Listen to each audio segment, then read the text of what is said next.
বাচ্চাকে এই ৭টি কথা প্রতিদিন একবার হলেও বলা উচিত। আপনার সন্তানকে প্রতিদিন একবার করে বলুন, "তোমার উপর আমার বিশ্বাস আছে।" তাকে বিশ্বাস করে ছোটখাটো কিছু দায়িত্ব পালন করতে দিন।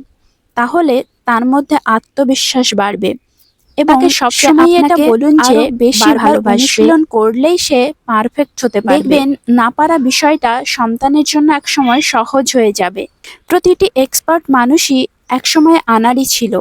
এই কথাটি আপনার সন্তানকে প্রতিদিনই বুঝিয়ে বলুন। এতে সে যে কোনো কাজে সাহস পাবে। ব্যর্থতা কোনো অপরাধ নয়, এটা আপনার সন্তানকে বুঝিয়ে বলুন। আপনার সন্তান কখনো ব্যর্থ হলে তাকে বকাঝকা না করে ব্যর্থতাকে ভুলে সামনের দিকে এগিয়ে যেতে বলুন এবং পাশে থেকে তাকে সাহস যোগান। মাঝে মাঝে খারাপ সময় আসে জীবনে। খারাপ সময় থেকে শিক্ষা নিয়ে ভালো সময়ে সেটাকে কাজে লাগানোর জন্য সন্তানকে উৎসাহিত করুন।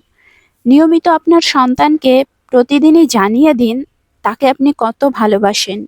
পরিবার হলো সবচাইতে নিরাপদ জায়গা এবং পরিবার আপনার সন্তানকে কতটা ভালোবাসে সে কথা তাকে জানান। এতে সে নিজেকে নিরাপদ ভাববে এবং পরিবারের প্রতিও সে ভালোবাসা দেখাবে।